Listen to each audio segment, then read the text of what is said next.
It's time for good energy, and I'm Dr. Julie, and welcome to Bodyful 280.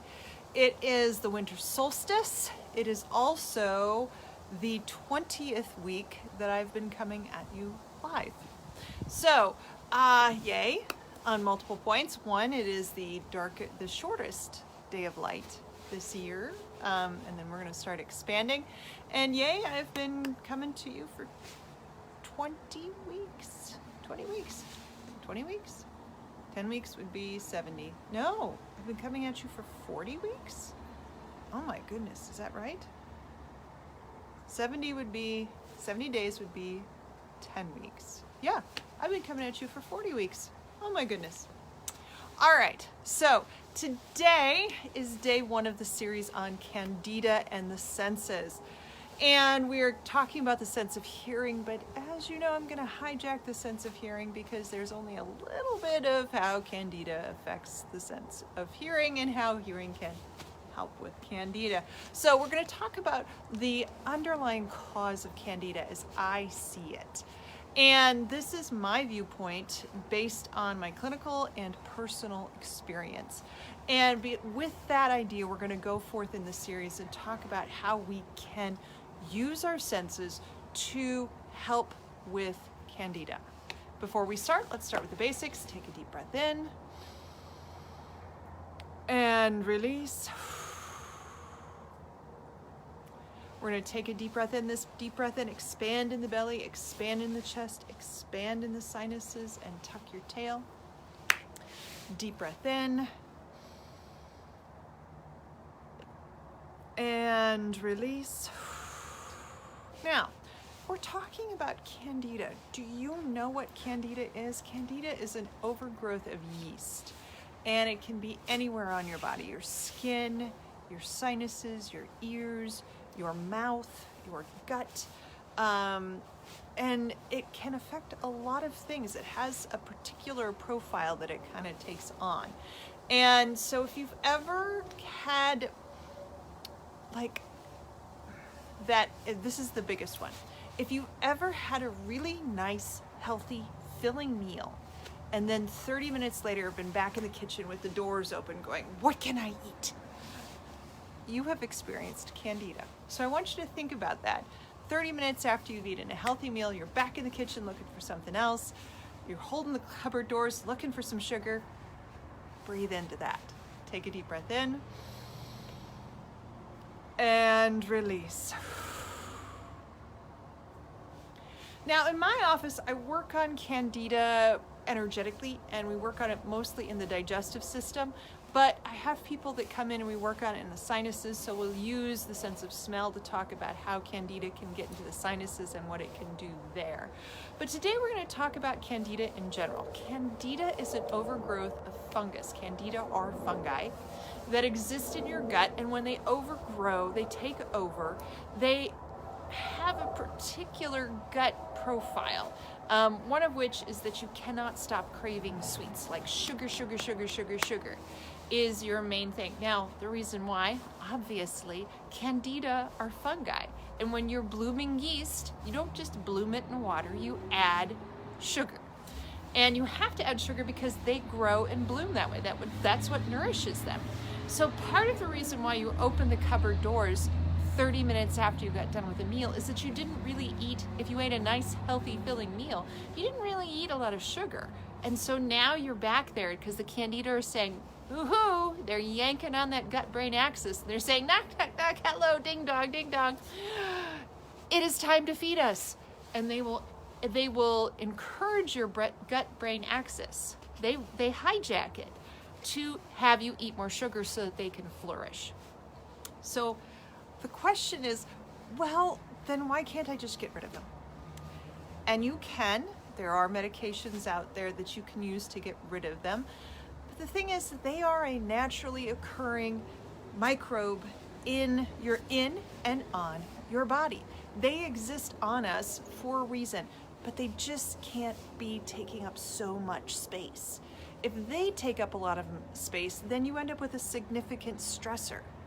And so you have to figure out how to get the good energy in so that you have energy to heal from Candida. or energy to get the right balance of Candida. So we're going to talk about this. And so, yes, we're talking about this. Sorry about that. Candida, according to many practitioners and many books out there, if you read a book on Candida, they will give you this very thorough diet on how to stay away from sugars in any form.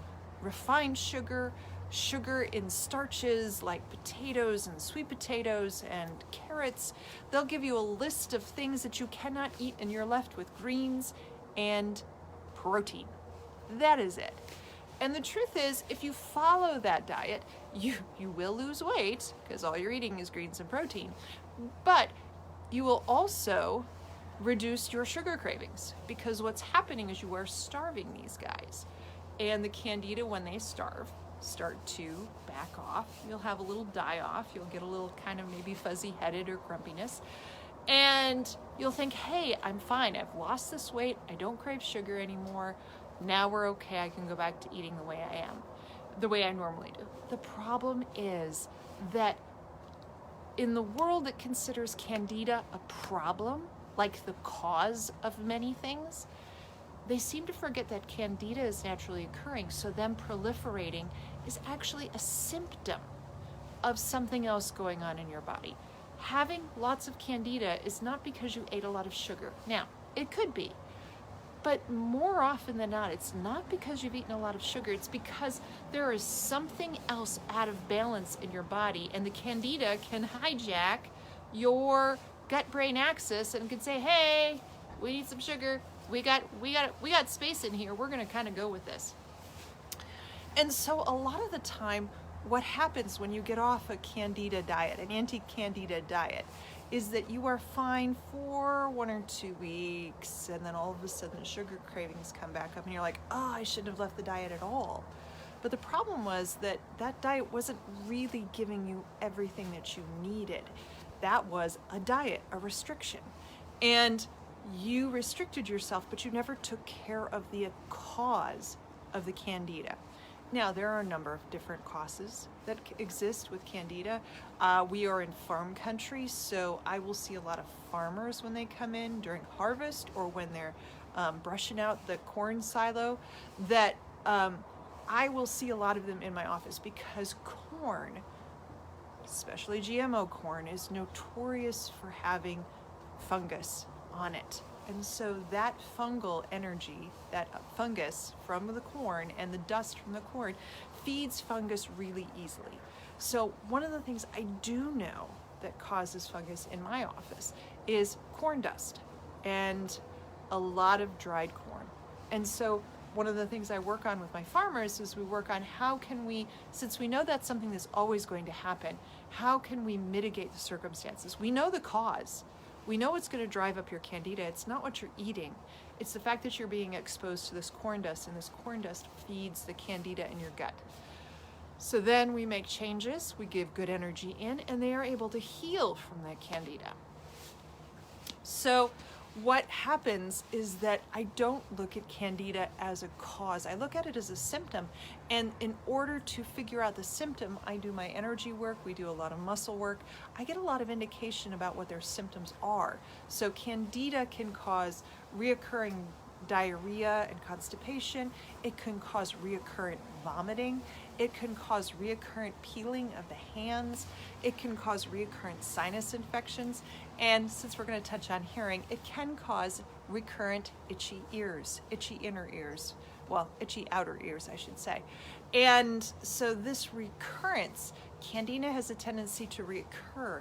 So seeing recurrence every 4 weeks, every 6 weeks, every 2 months, the same symptoms over and over again, usually suggests that the cause of your symptoms is the Candida bloom.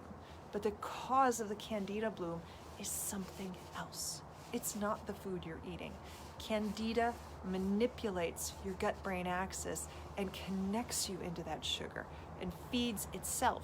So there's a manipulation there that if you can take care of the cause or get enough good energy in, you can defeat the Candida yourself. We're going to talk about some ways to do that this week.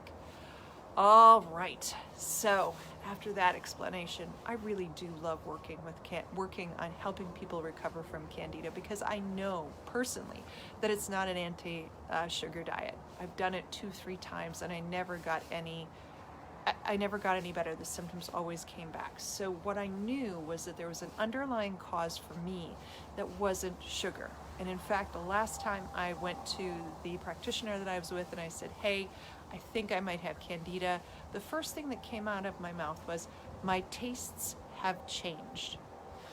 I was denying the chocolate, but now I am really, really, really craving it, and I'm gonna have it because I can't control that craving. It's louder and louder and louder, and no amount of self-control was going to keep it from me.